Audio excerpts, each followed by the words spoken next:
Assalamualaikum warahmatullahi wabarakatuh. Apa kabar anak-anak semuanya? Semoga kita semua selalu dalam keadaan sehat walafiat.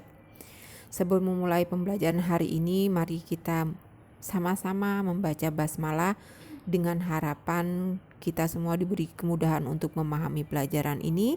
Yang terpenting, pelajaran ini menjadi ilmu yang bermanfaat. Mari kita sama-sama membaca basmalah. Bismillahirrahmanirrahim.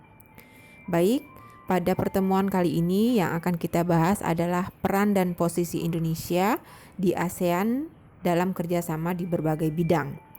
Diharapkan setelah kalian mempelajari ini, kalian dapat menganalisa peran dan posisi Indonesia di ASEAN dalam berbagai bidang, diantaranya politik, ekonomi, sosial, pendidikan, dan teknologi.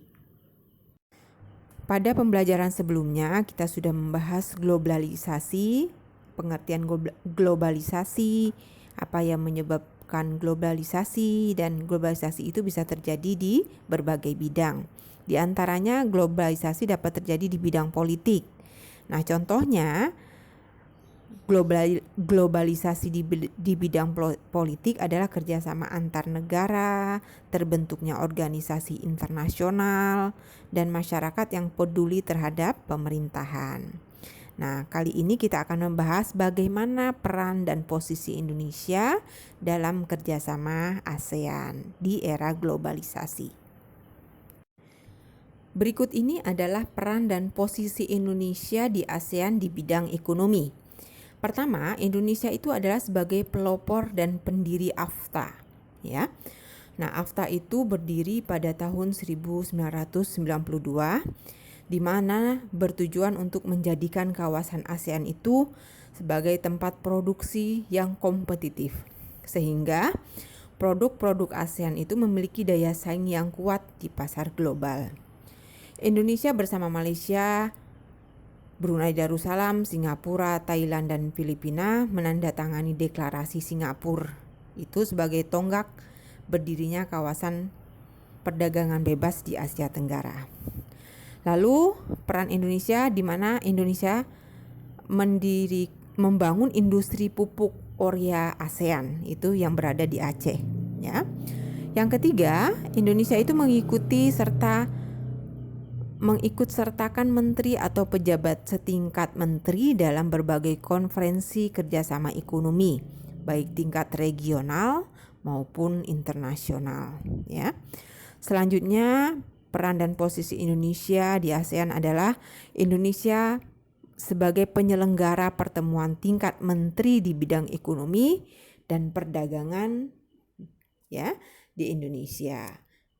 Nah, itulah beberapa peran dan posisi Indonesia di bidang ekonomi di ASEAN. Berikut ini adalah peran dan posisi Indonesia di ASEAN dalam bidang sosial dan budaya. Di antaranya, Indonesia melakukan pertukaran pelajar di kawasan Asia Tenggara. Kedua, Indonesia juga akan memberikan bantuan kemanusiaan kepada negara-negara di Asia Tenggara jika mengalami musibah atau bencana.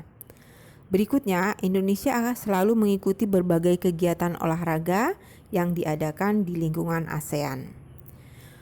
Keempat, Indonesia mengikuti festival-festival budaya di negara ASEAN dengan harapan budaya Indonesia itu dapat dikenal di negara ASEAN khususnya dan dengan negara-negara lain pada umumnya.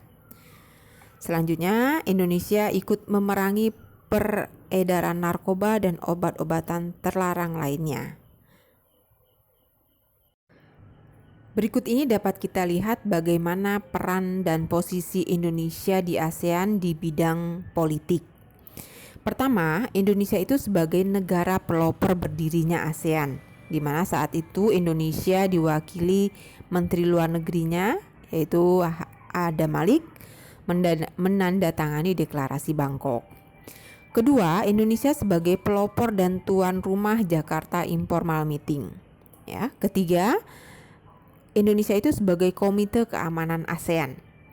Keempat, Indonesia itu sebagai penyelenggara konferensi tingkat tinggi atau KTT ASEAN pertama. Itulah beberapa peran dan posisi Indonesia di ASEAN di bidang politik.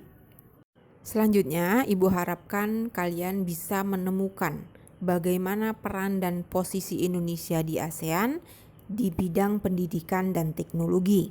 Dan ini sebagai tugas kalian pada kali ini. Tugasnya adalah tolong cari 3 kerjasama Indonesia di ASEAN dalam bidang pendidikan dan teknologi. Silakan kalian cari, lalu kalian tulis di buku tulis, lalu foto dan japri ke wali kelasnya masing-masing. Demikianlah yang bisa Ibu sampaikan pada pembelajaran kali ini. Mudah-mudahan kalian dapat mengerjakan tugas dengan baik dan mudah-mudahan kalian dapat memahami pembelajaran ini dengan baik. Mari kita tutup pembelajaran kali ini dengan sama-sama membaca hamdalah. Alhamdulillahirabbil alamin. Wabillahi taufiq wal hidayah. Wassalamualaikum warahmatullahi wabarakatuh.